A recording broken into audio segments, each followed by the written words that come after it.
Bonsoir à tous, bienvenue dans votre émission de référence, le Club de la Presse sur RTI 1. Dans ce numéro, il sera question de deux sujets qui alimentent les débats à quelque niveau que ce soit. D'abord, la question de la nouvelle et prochaine instance électorale ivoirienne. Que propose concrètement l'opposition? Quelles sont les revendications? Sont-elles réalistes?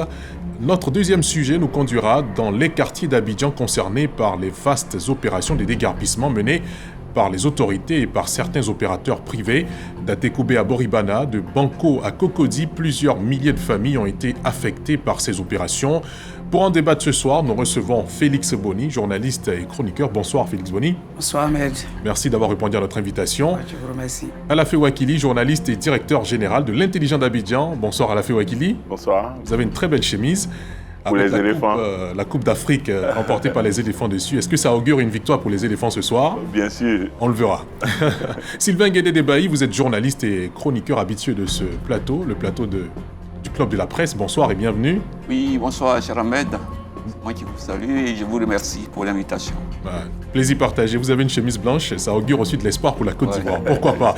Blesson Mathieu, vous êtes secrétaire général de rédaction à Fraternité Matin. Bonsoir. Oui, bonsoir Ahmed. Bienvenue sur ce plateau. Merci beaucoup. Merci messieurs d'avoir répondu à notre invitation. Nous reprenons le débat juste après ce court instant de pause.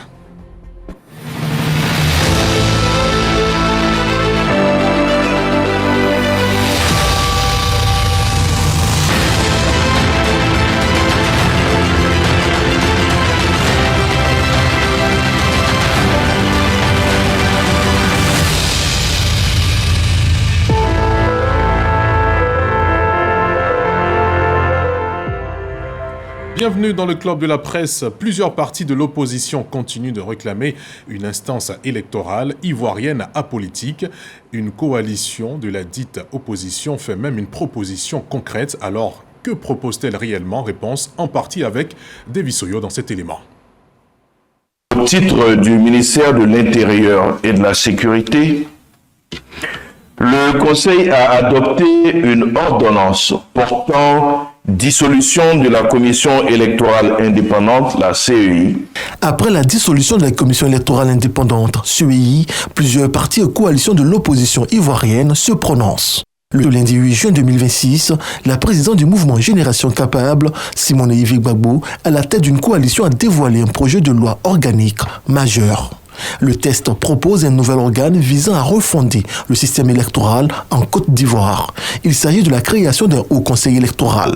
Ce nouvel organe serait composé de 11 membres issus de la société civile et des institutions nommés par le président après la validation par l'Assemblée nationale.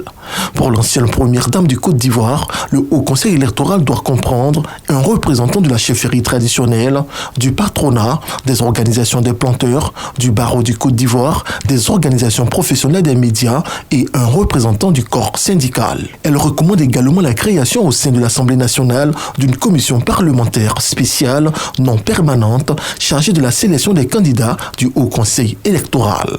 Présenté ainsi, le Haut Conseil électoral peut être vraiment neutre, impartial, transparent et susciter la confiance dans l'organisation des scrutins.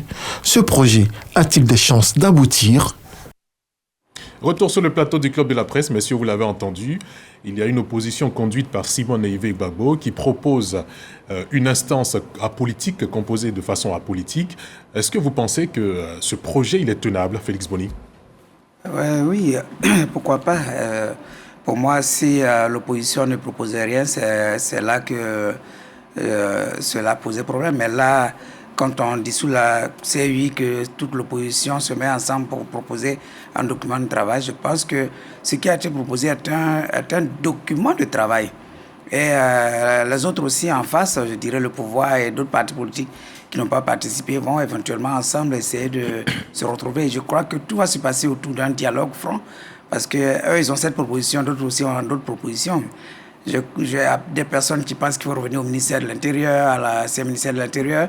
D'autres qui pensent également qu'il faut un organe totalement indépendant et neutre parce que le ministère de l'Intérieur est inféodé au pouvoir. Le pouvoir peut avoir un candidat, c'est-à-dire le RAD peut-être peut reconduire le président Ouattara comme candidat ou avoir un candidat. Alors, je pense pour ma part que ce document, je l'ai parcouru du début jusqu'à la fin. Il semble quand même suffisamment pertinent. Il reste que les acteurs politiques, je ne dirais pas les acteurs politiques, que tous les acteurs se retrouvent pour réfléchir, parce qu'il ne faudrait pas laisser les élections entre les mains des seuls acteurs politiques. C'est ça qui nous a toujours conduit à des structures qui sont pas, qu'on appelle indépendantes, mais qui ne jouissent pas de leur indépendance, parce que des gens prennent leur zone dans les chapelles politiques. Il va falloir convoquer un véritable dialogue autour de ce document qui, pour moi, est une base de travail, et puis le peaufiner, le consolider pour sortir quelque chose qui puisse rassembler tout le monde. Alafé Ouakili, une opposition qui s'est plaint pendant très longtemps de ne pas être partie prenante dans ce qui concerne la commission électorale indépendante, qui a relevé certaines incohérences dans la Constitution ou bien même dans le fonctionnement de cette instance-là qui aujourd'hui n'existe plus et qui propose un document qui semble ou qui est apolitique. Est-ce que vous le trouvez ça pertinent ou quel est votre commentaire là-dessus? Bon, comme a dit Félix, c'est normal que l'opposition fasse des propositions. Mais ce que je veux noter, c'est que la Côte d'Ivoire a 66 ans. Elle a 66 ans et elle a 26 ans de commission électorale. C'est-à-dire, oui, c'est ça, non? Oui, à peu près. Donc, de 1960 à l'an 2000, soit pendant 40 ans, il n'y a pas eu de commission électorale indépendante. Et je ne sais pas si les élections ont conduit à des tensions, au même niveau de tension et de violence que 26 ans de commission électorale indépendante, où on n'a jamais été d'accord. De 2000 à 2026, on n'a jamais été d'accord sur la CI. Et même quand il y a eu des petits moments d'accord, 6 mois, 1 an, 2 ans après, il y a eu des désaccords. Parce que la CI actuelle, on oublie que lorsqu'elle a été constituée, c'était dans un environnement un peu de mécontentement et de tension. Mais après, lorsque la situation s'est apaisée, le PDC est entré, le PPACI est entré, et tout le monde est entré. Et on a eu une élection en 2021 avec tout le monde, pour la première fois en Côte d'Ivoire, dit-on depuis le temps du président Houphouët-Boigny, où tous les partis, toutes les tendances politiques ont participé aux législatives de 2021. Non seulement tous ont participé, et en plus tout le monde était dans cette CI-là. C'était une période, la même CI en 2021, et puis après en 2023, elle est devenue une CI dangereuse. C'était la pomme de discorde. C'est devenu une pomme de discorde. Donc, au fil de toutes ces choses-là, elle a été dissoute. Et on nous propose quoi? Un haut conseil électoral de 11 personnes. Mais les 11 personnes, c'est des Ivoiriens ou des Ivoiriennes. Comme les autres membres qui étaient dans l'ancienne CI, c'est des hommes de Côte d'Ivoire, c'est des filles et des fils de Côte d'Ivoire. Ce n'est pas des extraterrestres. On dit représentant du patronat, représentant de la magistrature. Cuibière, président sortant de la CI, représentait la magistrature. Maintenant, le magistrat qu'ils vont choisir là, lui, il sera fait de quelle extraction? Il sera né où? Il aura été formé où? Il sera un magistrat différent des magistrats qu'on voit tous les jours, représentant du patronat. Le président du patronat, c'est M. Ahmed Cissé. C'est lui qui va proposer et l'ensemble des patrons. Après, on nous dit c'est un honneur pour une fois, représentant des médias.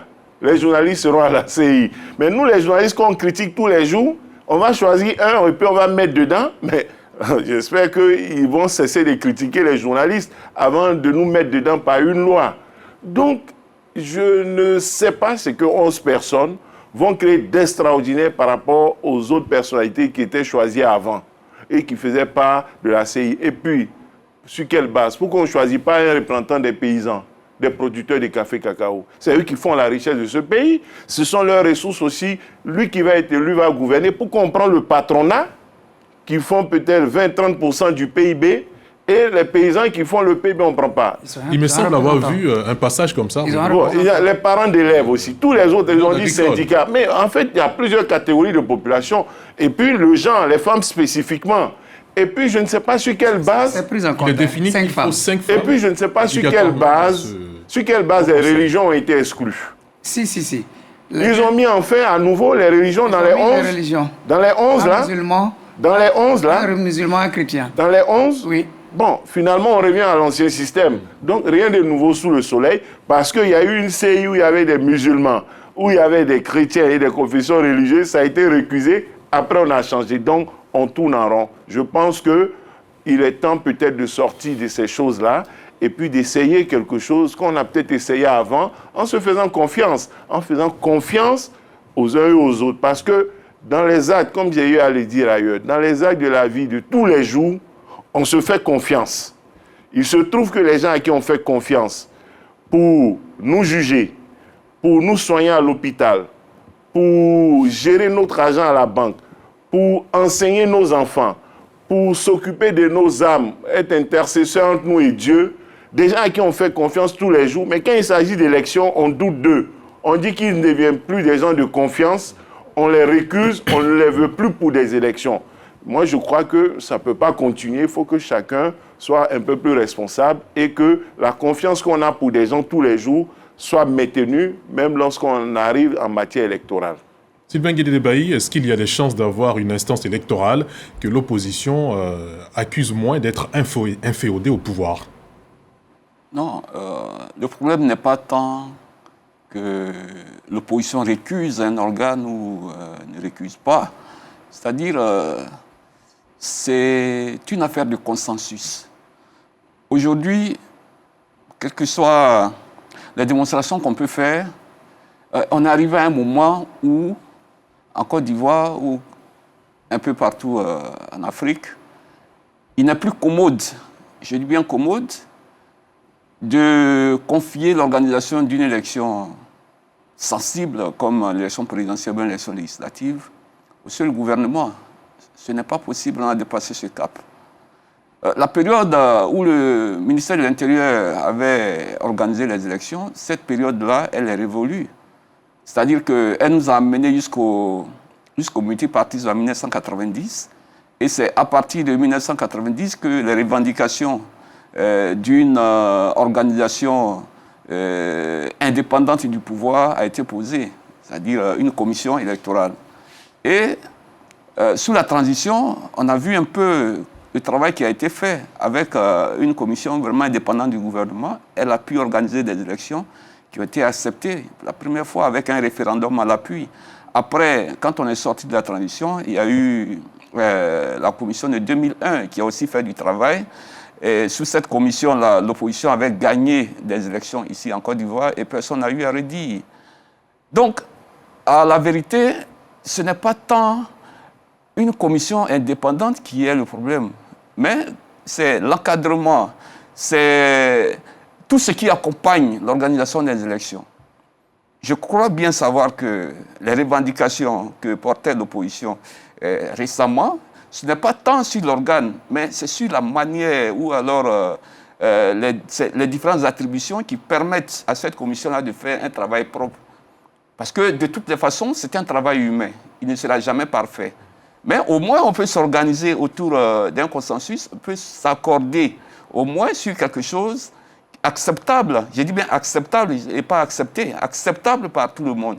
Quand on dit qu'il faut un découpage électoral sur des bases scientifiques bien objectives, quand on dit qu'il faut une liste électorale moins problématique, je crois que tous ceux qui militent pour la transparence électorale devraient aller dans ce sens. Parce que moi, quand j'organise une élection, je veux mettre tout le monde d'accord. Donc, quand on me dit que ma liste que j'ai présentée, elle n'est pas convenable, mais je demande qu'on m'aide à la parfaire. Et puis bon, quand tout le monde est d'accord, on peut aller à une élection. C'est tout ce qu'on demande. C'est pour ça que moi, je crois que les propositions qui sont faites maintenant par les partis d'opposition, ce sont des propositions. Là-dedans, il y a des éléments pertinents, mais est-ce que le pouvoir veut vraiment, après la dissolution de la CEI, est-ce que le pouvoir a vraiment besoin des propositions de l'opposition? Parce que ça fait quand même un mois, depuis le 7 mai, plus d'un mois que nous sommes dans cette affaire, il y a quand même un vide, alors que nous allons vers une prochaine élection. Voilà. Donc, Gladson Mathieu, votre commentaire? Oui, bon, moi je pense même que le problème n'est pas abordé dans le sens le plus intéressant. C'est-à-dire que si on veut un nouvel organisme, il faut d'abord faire le point de ce que la CEI a fait, le point de ce qu'on a accablé la CEI, mais vraiment complètement à tort. on doit d'abord tomber d'accord sur le mode électoral. Le système électoral ivoirien, pour moi, et c'est une opinion, est le meilleur de la sous-région. C'est-à-dire qu'il n'est pas comparable au système du Ghana. Je suis très bien les élections au Ghana. Il n'est même pas comparable au système du Sénégal. Si on prend le système du Sénégal qu'on vient en Côte d'Ivoire en une semaine, on va brûler le pays. Mais pourtant, ils tiennent avec ça. La différence entre ces pays que je viens de citer et la Côte d'Ivoire, c'est nos hommes politiques. Ce sont eux qui utilisent un thème pour dire que ce n'est pas crédible. On ne sait pas ce que ça signifie. Ils ne définissent jamais. Quand vous commencez la CEI, ils sont là. La fait rappeler un peu le rap. Ils sont là. Ils sont membres, ils sont contents. En 2021, ils étaient tous là. À la CEI, il y a de bons salaires quand même. Ils perçoivent leur salaire. Ils prennent toutes les décisions. Et puis à l'approche de la présidentielle, ils sortent de la CEI. C'est-à-dire que le comité même qui a pris toutes les décisions sort de la CEI automatiquement. Ils ont aussi posé le problème de la liste électorale. Sylvain Guédé en a parlé. Régulièrement, la CEI a actualisé la liste électorale. Le seul contentieux véritable, c'était est-ce qu'en 2026, il fallait faire une dernière révision électorale, ce qui aurait permis au PDC d'inscrire son candidat. Sur ça, il y avait un problème. Mais pour tout le reste, la révision électorale est ouverte. La CEI même fait une communication express auprès des partis politiques, leur remet la liste, leur demande de mobiliser leurs militants. Donc, ce n'est pas quelque chose qui est fait dans le truc. Et quand on doit voter, parce que le combat qui a mené à la CEI, c'est quand même devant tout ce que ça s'est passé. Avant cette affaire de CEI, on utilisait un bulletin pour chaque candidat. Il y a eu ce combat pour dire, non, lorsque on utilise un bulletin pour chaque candidat, certaines personnes se mettaient derrière les bureaux de vote et puis achetaient, demandaient aux électeurs, disaient, si tu reviens avec le bulletin de vote de mon adversaire, je te donne 5 000. Donc on est passé au bulletin unique, donc ça a supprimé ceci. On allait même jusqu'à acheter l'encre indélébile parce qu'on pense qu'en Côte d'Ivoire, quelqu'un peut aller s'inscrire 2 fois sur une liste, dans 2 bureaux de vote dedans. Quand j'ai expliqué à un ami sénégalais, il me dit, mais vous êtes comment en fait ? On a fait tout cela. Donc, tu rentres dans le bureau de vote. Il y a la liste électorale. Le représentant de chaque candidat vérifie que tu es inscrit sur la liste électorale. Tu prends un bulletin unique, tu t'en vas voter. Quand le vote s'arrête, on réunit tous les candidats, tous les représentants des candidats comptent. Le nombre de bulletins équivaut au nombre de personnes qui ont signé oui. On décompte. Chacun a une fiche. On remplit et on signe. À quel moment on peut tricher ? À quel moment dans ce processus? Il faut qu'on pose le problème. Ceux qui disent non, on peut tricher, donc à venir expliquer à quel moment, parce qu'on est tous électeurs, à quel moment on peut tricher?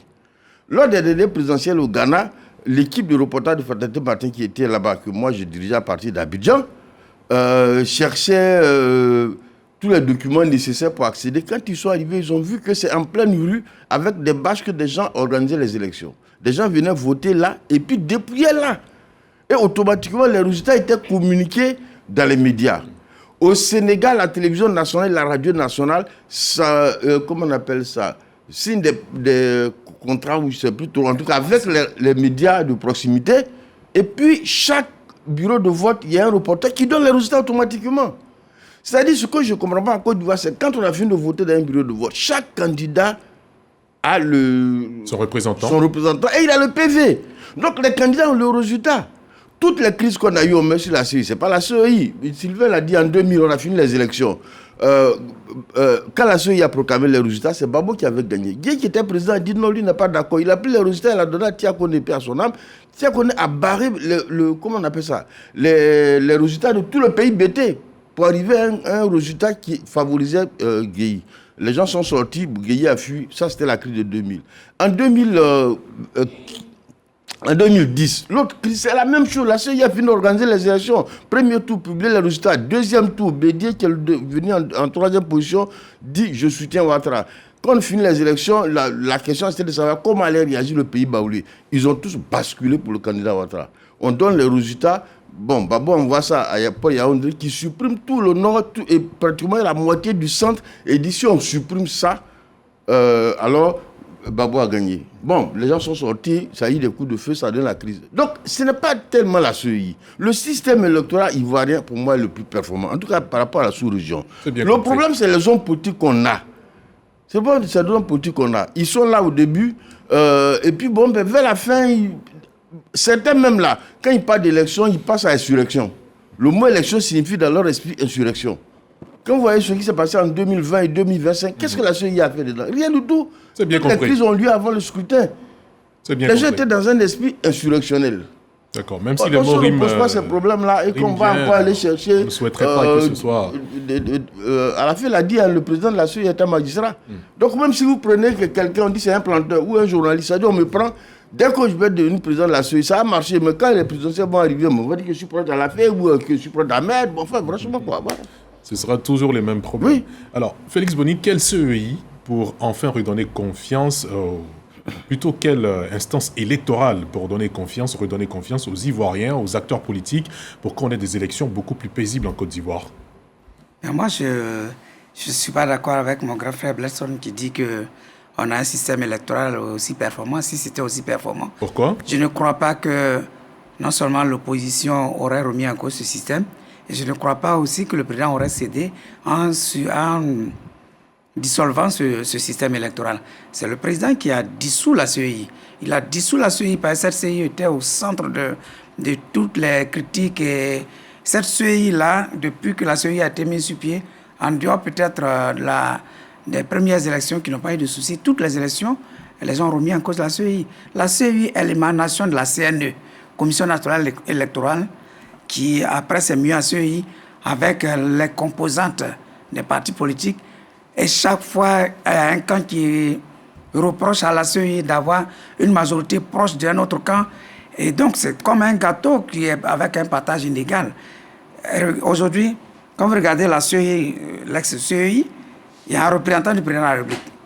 Celui-là est considéré comme quelqu'un qui est proche du pouvoir. Il y a un représentant du président de l'Assemblée nationale.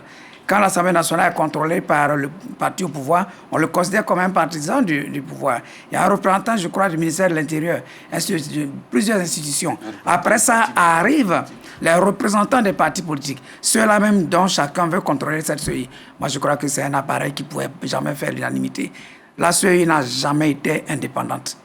Elle ne pouvait pas permettre à ces différents acteurs-là de s'entendre sur les résultats des élections parce qu'il y a toujours la suspicion par rapport aux composantes de cette CEI. Contrairement à ce que Sylvain disait, ce ne sont pas les attributions, c'est les hommes, c'est la composition, la manière dont l'instrument est composé qui pose problème parce que les gens ont toujours des suspicions par rapport aux gens qui ont été désignés. Et c'est le mode de désignation, et c'est ce qu'on le disait tantôt lorsque la CEI a été dissoute, on a fait l'émission ici, je disais c'est le mode de désignation des composantes de la CEI qui pose problème. C'est pourquoi il faut s'affranchir de ce mode de désignation. Et je crois que c'est ce travail que l'opposition a fait. Il va falloir regarder ce travail-là. Parce que quand je regarde leur travail, il n'y figure nulle part des représentants d'aucun parti politique. Ensuite, je regarde, on dit que aux différents critères d'éligibilité, le critère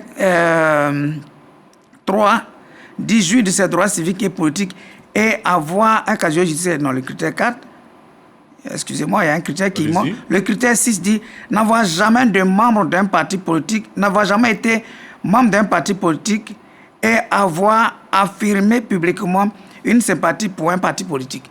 Vous croyez que dans ce pays, il n'y a pas de gens qui ne sont pas, qui répondent à ces critères? Moi, je peux en citer à l'appel. Il y a des gens qui n'ont jamais été membres de partis politiques, qui n'ont jamais affiché leur appartenance à un groupe politique et qui ont gardé leur intégrité par rapport aux chapelles politiques. Il y en a plein à l'appel qui existent. Moi, je proposais ici comme ça que si on veut une CEI indépendante, il faut faire en sorte que peut-être on dise c'est le plus gradé des magistrats qui devient le président de la CEI. Quand on dit le plus gradé des magistrats, je ne crois pas que il puisse avoir une connotation politique. Qu'on puisse dire peut-être que c'est le préfet le plus gradé ou le doyen des préfets, mais c'est son âge qui compte. Ce n'est ni son appartenance ethnique, régionaliste ou politique. Alors, il y a des critères objectifs comme ça qu'on peut établir pour avoir une composante, une CEI qui sera composée de gens qui ne seront pas désignés par un parti politique, par le pouvoir en place pour ne pas accueillir la suspicion. Parce que tant que c'est désigné par des partis politiques ou des acteurs, c'est clair que le mécanisme sera toujours biaisé. Et pour ne pas que le mécanisme soit biaisé, il faut des critères qui désignent des individus, des personnalités, sans forcément qu'ils soient des gens nommés ou désignés par des individus ou des colorations politiques. Même la société civile. Dans la société civile, moi je dis de la société civile ivoirienne, il y a une société civile parfois un peu politisée.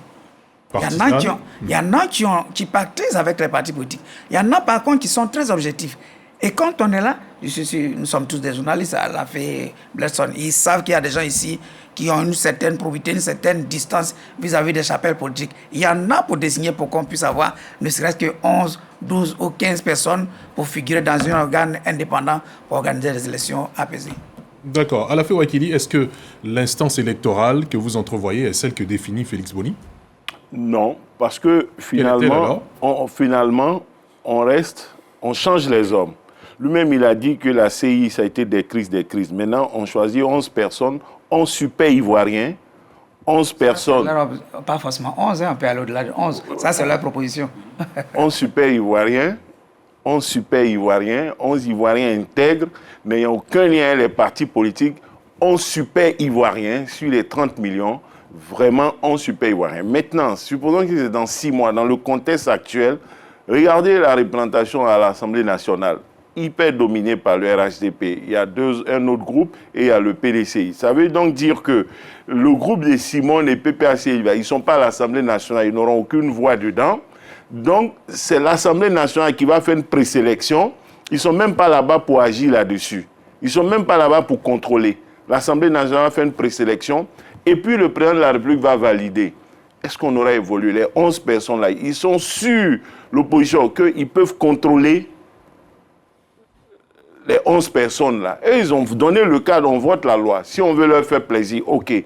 Maintenant, la sélection des 11 là, vous êtes sûr qu'à la fin du processus, ils seront contents, ils vont applaudir? Parce que nulle part, MGC de Simone Gbagbo ne peut intervenir. Il ne fera rien après à part la proposition. PPAC ne sera pas dedans. Aucun parti politique ne sera dedans. On choisit magistrats, paysans, 5 femmes, tant. Et à aucun moment, MGC, parti politique, ne propose. Il n'y a rien à faire. PPAC n'a rien à dire dedans. On prend les religieux et puis on trouve 11 personnes. Vous croyez que cette proposition va régler les problèmes de Côte d'Ivoire en matière d'élection? Ce n'est pas possible. Et puis on fait une proposition d'organe électoral sans proposer de réformer la loi électorale. Ça veut dire a priori que notre loi électorale est bonne. Maintenant, on parle de... Quelle est la bonne formule selon vous alors? Selon moi, la bonne formule, j'insiste, d'accepter de se faire confiance. On se fait confiance tous les jours, dans tout. Même nos servantes à la maison, pour manger. Pas pour élection, mais pour manger. Elles tiennent nos vies, on leur fait confiance. Le médecin, on ne le connaît pas, on lui fait confiance. Le conducteur sur la route, on ne le connaît pas, on lui fait confiance. Mais une élection qui est une modalité simple de la vie, tous les 5 ans ou tous les 3 ans, on ne fait pas confiance à quelqu'un. Quelqu'un à qui on fait tout. Lorsque cette personne est dans une commission pour organiser l'élection, on dit non, il n'est plus crédible, elle n'est plus crédible. C'est-à-dire, on a l'impression que, à la où les choses vont, nos propres frères, c'est-à-dire demain, parmi les 11 là, quand ils vont prendre nos propres épouses, nos propres frères, pour entrer parmi les 11, on ne va plus leur faire confiance. On va dire non, ils sont à la CI maintenant, ils ont un autre schéma, ils vont être à la solde de tel ou tel groupement. Mais il faut sortir de cette forme de paranoïa là, de cette suspicion permanente qu'on met sur les gens, parce que je vous dis qu'on n'aura jamais 11 super intègres en Côte d'Ivoire pour nous donner une commission électorale crédible et parfaite. Que ce soit 11, 15, 20, 25 personnes ou 50 personnes, on n'aura jamais un choix parfait faisant l'unanimité. Et puisque cela ne peut pas arriver, il faut faire confiance à une administration qui, dans le cas de l'élection, délivre l'attestation de régularité, l'association de situation fiscale, impôts, le ministère de la Justice qui délivre certificat de nationalité, qui délivre casier judiciaire, les mairies, ministère de l'Intérieur qui délivrent extrait de naissance, tous les documents électoraux, c'est l'administration qui les donne.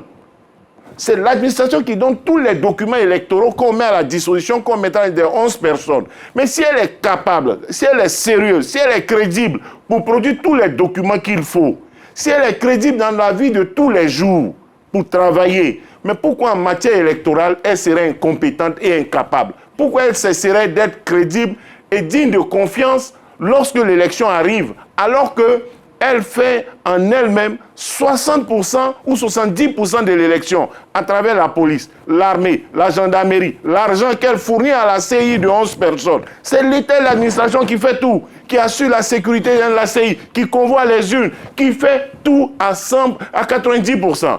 Et il y aura 11 personnes qui ont profité de tout ça de l'État des ressources de l'État, de l'administration, et puis 11 personnes vont venir s'asseoir, et les gens vont dire non, on ne leur fait pas confiance, parce que c'est vrai, on a dit, vous avez voté la loi, mais leur choix, la sélection là, ne nous rassure pas. Quand on va prendre un journaliste, même s'il est désigné, je voudrais la féliciter par la nouvelle présidente, même si la présidente même de l'UNDCI est dans cet organe-là, vous trouverez des gens, ses adversaires, qui vont dire elle est à la solde de quelqu'un. Il faut faire attention à ces histoires. Il ne faut pas soutenir les critiques contre les personnes et les institutions en croyant qu'en mettant en place une nouvelle CIA et des hommes nouveaux, les choses vont changer. Moi, j'en doute. Sylvain Guédé-Débailly, on revient à vous, s'il vous plaît, Bledson Mathieu. Sylvain Guédé-Débailly, la confiance, est-ce que c'est votre maître mot aussi pour la constitution de cet organe électoral? Non, moi, je veux que cet organe-là reste indépendant. Qu'il reste indépendant, parce que aujourd'hui, le seul problème que nous avons eu, c'est que les consensus ont été rompus. Et il faut rebâtir le consensus autour de ces organes-là. Voilà. Et je crois que, comme l'a dit Félix, des personnes intègres dans ce pays, on peut en trouver. Tout dépend de comment on encadre. Alors, la proposition de HC au Conseil électoral que propose l'opposition par Simone Gbagbo et ses alliés, je crois que c'est une proposition qu'il faut analyser à sa juste valeur. Parce que là-dedans, il y a des éléments pertinents.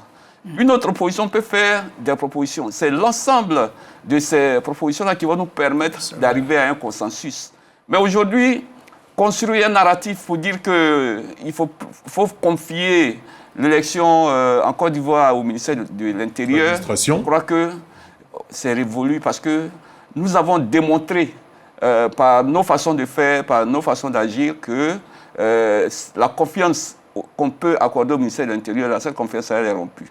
Donc, quand je dis qu'il faut bâtir le consensus, c'est à peu près cela. C'est-à-dire qu'aujourd'hui, moi, j'ai considéré la dissolution de la CEI comme une fuite en avant.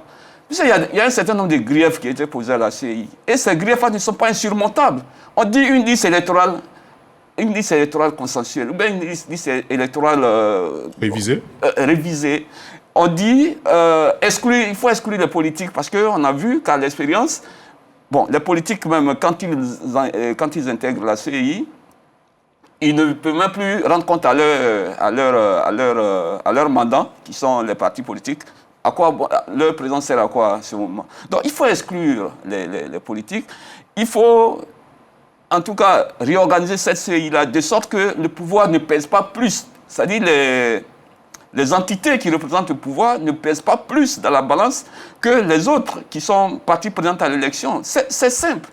Donc, pour arriver à un organe consensuel, je crois que c'est tous les groupes qui doivent faire des propositions, et puis là-dedans, on va extraire la meilleure proposition. Le PPAC aussi fait sa proposition, comme quoi il faut exclure les politiques, et puis faire un appel à candidature pour nommer les membres qui vont composer cette CEI-là, mais qui ne seront pas politiques. Ce sont des propositions.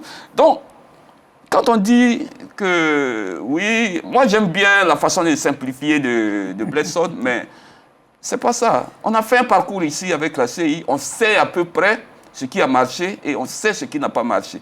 L'administration, elle fera toujours son travail d'administration, mais elle ne peut pas se substituer au travail des politiques, parce qu'après tout, l'élection présidentielle ou législative reste une élection politique.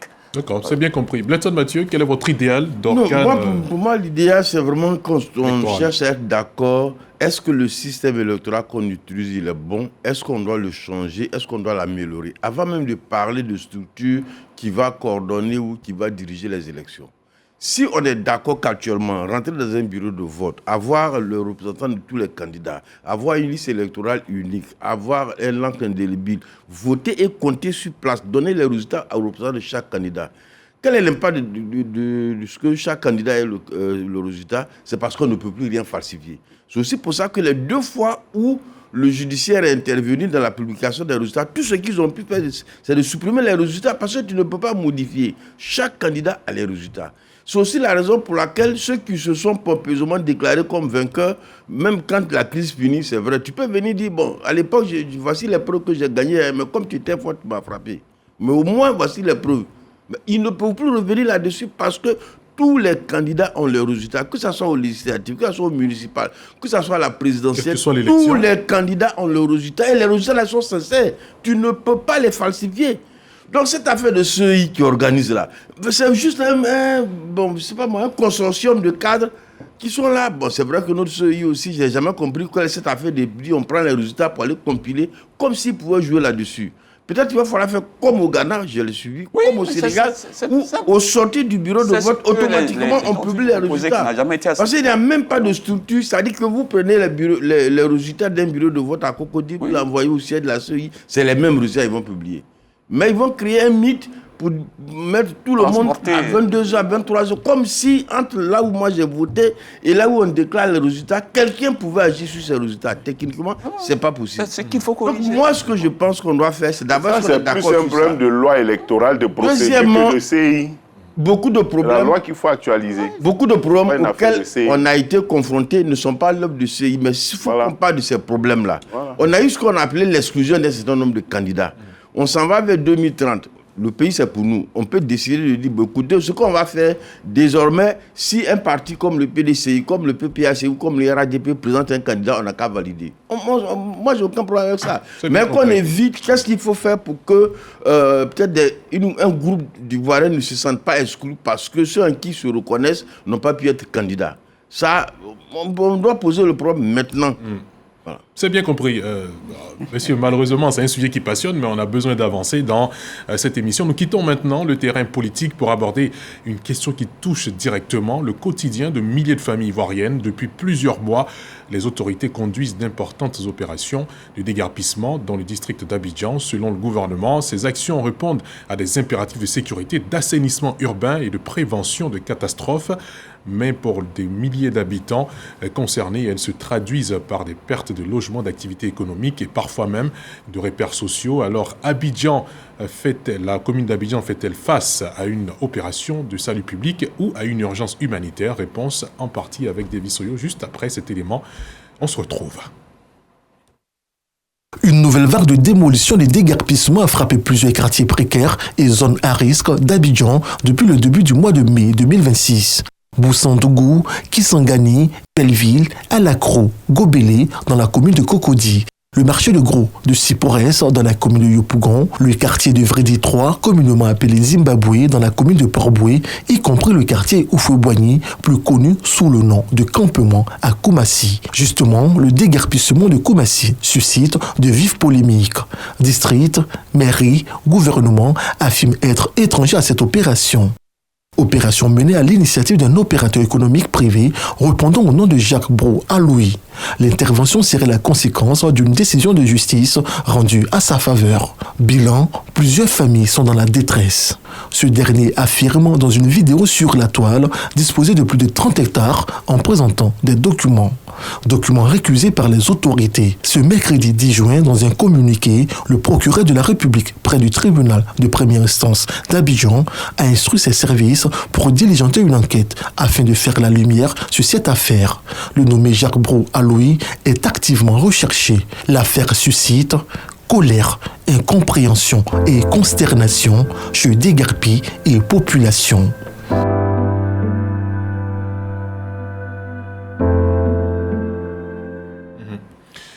Monsieur David Soyo nous l'a bien expliqué dans ce reportage. Il y a des déguerpissements qui ont été l'affaire du district d'Abidjan, des autorités gouvernementales. Et puis il y a eu celle-là qui a stupéfait toute la Côte d'Ivoire et même au-delà, de M. Jacques Alui qui a déguerpi 40 000 personnes à Koumassi. Finalement, quel est votre commentaire? On a le procureur qui a diligenté une enquête. Qu'est-ce que vous pensez de cet état de fait, Félix Boni? Je pense que ça fait deux gros sujets. Ça fait deux tableaux? Deux tableaux différents.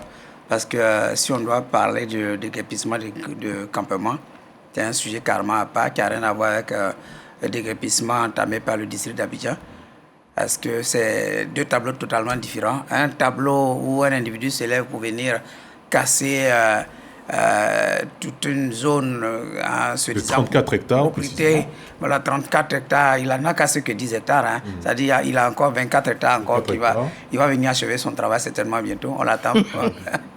Donc il y a ce sujet qui est un sujet à part, et il y a le déguerpissement classique entamé par le district d'Abidjan, qui également pose problème parce qu'il y a aussi de la levée de boucliers un peu partout, notamment à Avredi, comme il a évoqué dans son sujet. Moi, aujourd'hui, toutes ces questions-là, et on en a parlé également sur le plateau, ces questions, moi, je les résume dans ce que j'appelle l'allégorie du chat et de la souris. Le chat, qui est le district d'Abidjan, et la souris, qui sont, je dirais, ceux que j'appelle, qui se disent, ou que j'appelle les victimes des déguerpissements. Si je commence par la souris, parce que chez nous, on dit comme ça que quand tu conseilles le chat, il faut aussi conseiller la souris. Vous voyez, si tout à l'heure vous prenez la Y4, depuis que la Y4 a été tracée, il n'y a même pas encore 2-3 ans, vous allez voir combien de gens ont commencé à s'installer de façon anarchique. C'est-à-dire la Y4 est déjà dépassée. Il y a un autre Abidjan encore qui s'installe déjà au-delà de la Y4. Donc, il y a une sorte de mouvement humain, des gens qui s'installent un peu partout et qui créent une sorte de désordre urbain qu'il est important de régler. C'est-à-dire l'urbanisation d'Abidjan n'est pas suffisamment encadrée. Mais c'est quand même désolant que quelqu'un quitte quelque part et puis il vient, il s'installe sur un terrain qui ne lui appartient pas et qui s'installe là. Et puis un matin, quand on vient le déguerpir, il commence à pleurer. Ça, c'est la souris. Maintenant, pour ce qui concerne maintenant le chat, c'est-à-dire les déguerpissements qui se font par le district. Pourquoi fait-on le déguerpissement? Vous l'avez dit tantôt, pour prévenir les désastres, c'est-à-dire les catastrophes qui peuvent survenir, notamment en période en saison de pluie, mais également aussi pour l'assainissement urbain. Mais ce travail se fait également d'une manière, pour moi ce travail mérite d'être fait d'une autre manière. Je ne suis pas en train d'insulter l'intelligence des dirigeants du district, mais vous voyez que parfois dans certaines communes, notamment je prends le cas de Port-Boué, le maire par exemple se plaint. Moi, je me dis que le gouverneur du district, il est le maire des maires. À l'époque, d'ailleurs, c'était comme ça. Le maire Nkumo Mobio, qui occupait la ville d'Abidjan, c'est le super maire d'Abidjan.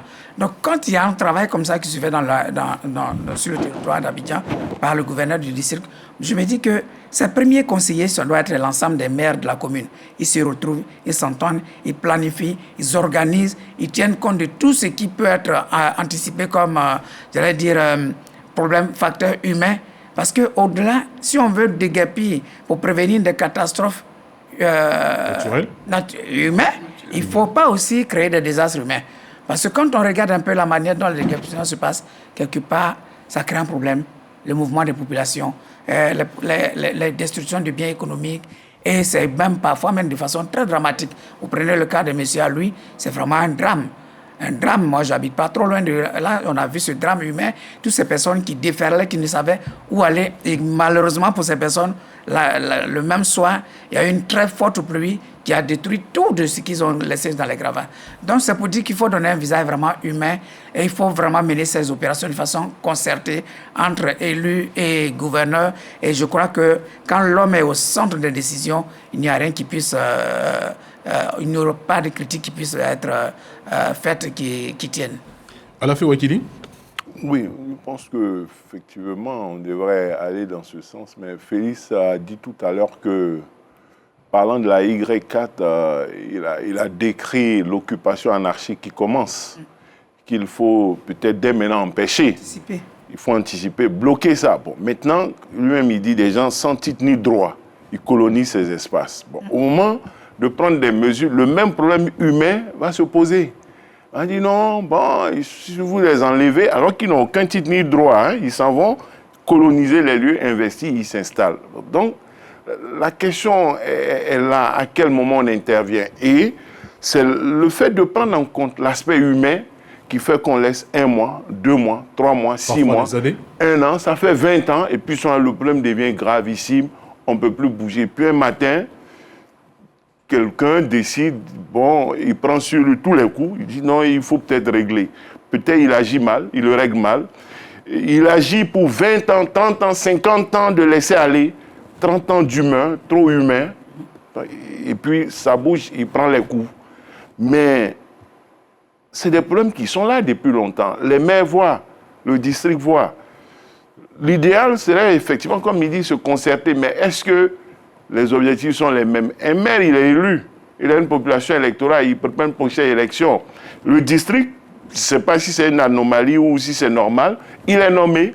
Et je crois qu'il parle souvent les maires. Et il avait dit un jour, moi je fais le travail pour vous. Vous êtes élu, vous devez aller vers des électeurs. Moi, je n'ai pas d'électeurs à chercher. Donc, je peux faire ce travail pour vous qui est difficile pour vous. Je ne sais pas si c'est dans un plan concerté que ça se fait. Les maires peuvent taper, peuvent dire non, ils ne sont pas au courant, peuvent crier au loup, peuvent dénoncer un déguerpissement à visage inhumain, appeler un visage humain. Et puis bon, le district peut dire qu'ils sont au courant, mais ils sont dans leur rôle. Et puis bon, les populations sont victimes au passage par-ci, par-là. Ce que je veux noter, c'est que le district est dit autonome, mais n'est pas aussi autonome que ça. Parce que quand il y a des dégâts, c'est l'État qui paye. Et quand l'État paye, c'est vous, c'est nous, c'est chacun de nous. Parce que nous sommes des contribuables. Et vous avez vu, il y a 2 ans, l'État a pris des dispositions, l'État a trouvé des sites, l'État a pris des mesures, l'État a dégagé de l'argent, l'État a annoncé un certain nombre de mesures qui sont en cours à Nani, à Ndokwa ou autre. Ça veut dire que l'État est présent et l'État essaie d'encadrer comme il peut. Bien entendu, certainement, quelquefois, il y a des dérapages qu'il faut déplorer. Il faut prendre en compte l'aspect des douleurs, des pertes ou autres, mais en même temps, souhaiter que, de mon point de vue, il y ait de plus en plus d'anticipation et que, peut-être on va assister à une accalmie avec tout ce qui s'est passé. Mais pendant les mois à venir, il faut trouver une solution pour l'ensemble de ces quartiers. Il ne faut pas laisser ça et puis dans 3 ou 4 ou 5, 10 ans, ça va rester encore là comme ça. Et puis un matin, on va venir encore les déguerpir. Pendant qu'on a une accalmie, posons-nous, réfléchissons et trouvons des solutions, puisqu'il en faut. Trouvons des solutions à visage humain après avoir dénoncé ce qui serait inhumain. C'est bien cela. Sylvain Guédé-Debailly, les déguerpissements à cette période-là et avec tout ce que cela occasionne, qu'est-ce que ça vous inspire comme commentaire?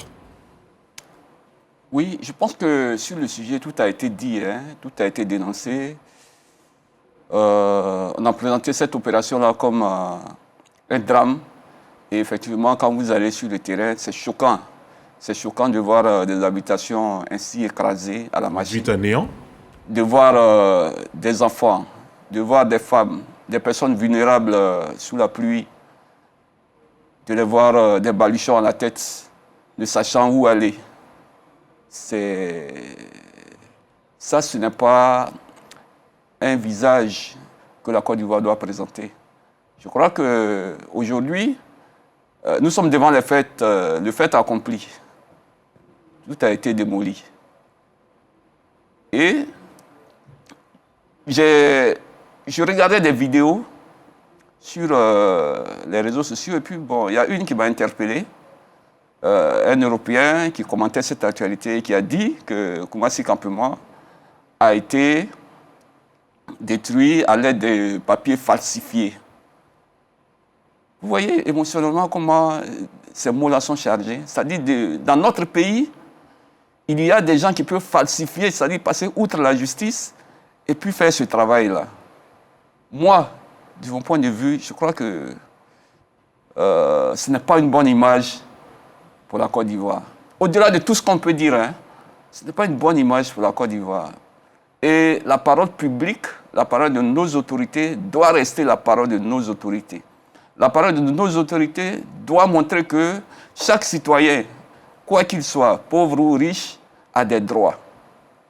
Je crois que ici, on a dit que ces quartiers précaires-là, il y a même eu des programmes gouvernementaux de restructuration de ces quartiers-là.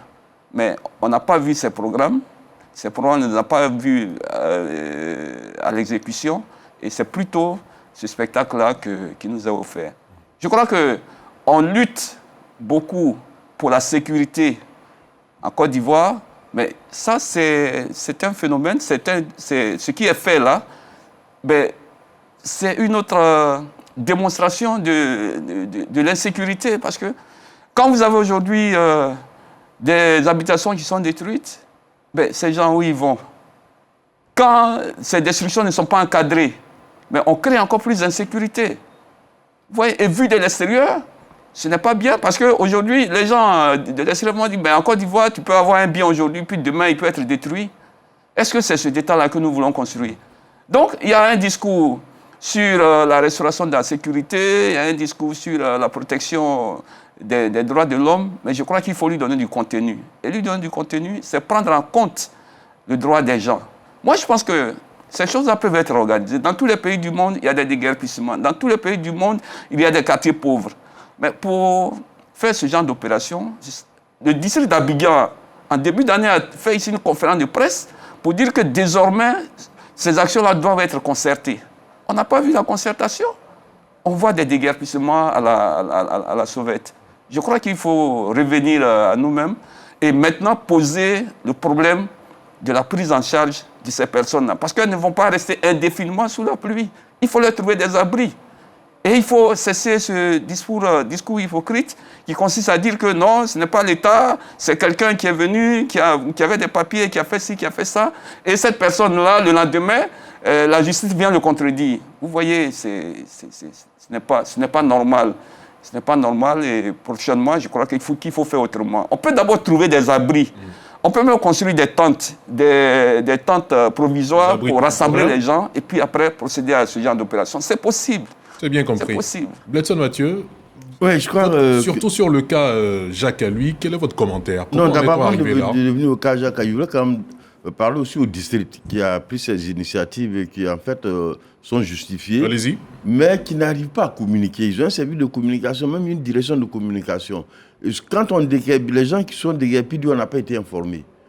Après, quand on leur demande, ils disent non, ça fait 1 an, ça fait 6 ans. Mais vous avez un service de communication. Essayez de trouver les meilleures méthodes pour que nous, au nom de qui vous agissez, on sache que vous êtes en train d'avertir des gens 1 fois, 2 fois.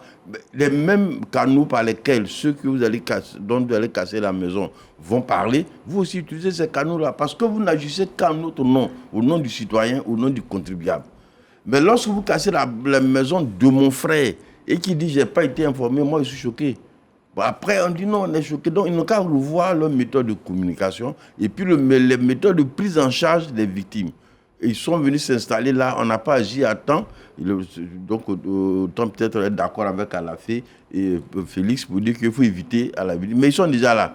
Si on a prévu quelque chose pour eux, autant que nous on le sache et que avant même qu'on ne casse leur maison, nous sachons bien qu'ils ont été informés. Maintenant, pour le cas de ce monsieur qui a réussi à berner complètement, d'abord l'administration. Je suis un peu étonné que les victimes cherchent ce monsieur. Oui, là, il n'a pas grand-chose. Ceux qui sont partis casser, ce sont les policiers. C'est donc les moyens de l'État. Donc, la première personne à poursuivre en justice, c'est l'État. Ce n'est pas peut-être décidé par le gouvernement, c'est peut-être pas, mais la signature d'un document administratif. Nous sommes tous journalistes, mais les soirs, on veille pratiquement jusqu'à minuit, juste pour relire tous les papiers avant de valider les pages. Tu ne peux pas être directeur, tu ne peux pas être commissaire, tu ne peux pas avoir les moyens de l'État à signer des documents et puis ne pas assumer les responsabilités. Et l'État lui-même ne peut pas déléguer des pouvoirs et puis ne pas assumer. Il y a des moments où l'État doit payer. Dans cette affaire de Koumassi-Campement, c'est l'État qu'on doit poursuivre. Quitte à l'État de trouver son fameux à lui et de trouver ceux qui sont derrière. Parce que les moyens qu'on a utilisés, c'est pratiquement 300 millions. 300 millions. Les machines qu'on a utilisées sont immatriculées. On ne peut pas dire qu'on ne peut pas les retrouver. Mais en attendant, parce que ça, c'est le travail de l'État. C'est l'appareil de l'État, et puis après, quand on revoit les procédures, il n'est pas normal qu'un individu se présente dans un commissariat avec un document émanant d'un juge, alors que les juges sont les patrons des policiers, tant plus qu'il y a des OPJ. Ils doivent avoir d'abord le document avant, par mon avis. Le document doit leur parvenir, toutes les décisions concernant l'équipement d'un quartier doivent parvenir aux policiers en charge de cela. Et puis le bénéficiaire peut se présenter. Mieux d'avoir les moyens quand même en 2026. De joindre un magistrat, de joindre le procureur. Pour dire, on a un document ici, pour dire, est-ce que le document est bon? Les policiers, leur première qualité, c'est de vérifier la véracité d'un document. Si eux-mêmes se font berner de cette façon, moi, j'écarte tout soupçon de corruption, même si c'est la première piste. Mais il faut que l'État assume. Quand l'État va assumer, l'État va regarder en son sein qu'est-ce qui n'a pas marché, qui a travaillé de façon légère. Les actes administratifs ont des avantages, mais il y a des conséquences. Nous qui sommes journalistes, on assume tous les jours. Sur ce plateau, il n'y a que des journalistes. On ne laisse pas passer un article comme ça sans le lire, parce qu'il y a des conséquences. Et pourtant, on n'a pas les meilleurs salaires, mais on le fait. Mais d'autres personnes prennent le ils arrivent au bureau, ils veulent voir la valeur fiduciaire d'un document. C'est-à-dire, je gagne combien dedans? Est-ce que c'est bon, c'est pas bon? Mais dans un cas, plus c'est pas bon, mieux moi je gagne. Cette Côte d'Ivoire n'a qu'à arrêter ça. C'est bien compris. Alors, on va poursuivre ce débat-là lors d'une autre émission. Et puis, on vous dira merci d'être passé sur ce plateau. Merci à Félix Boni, Bledson Mathieu, Alafé Wakili et puis Sylvain Guédé-Debaï. Merci à Davis Oyo pour ses reportages. Merci aux équipes techniques et de la rédaction. Merci à vous aussi, fidèles téléspectateurs, de nous suivre chaque dimanche. N'oubliez pas de revivre ces émissions sur nos canaux digitaux. D'ici là, portez-vous bien. D'ici la prochaine émission, bien sûr. Et à très vite pour un nouveau numéro du Club de la Presse sur la chaîne qui rassemble.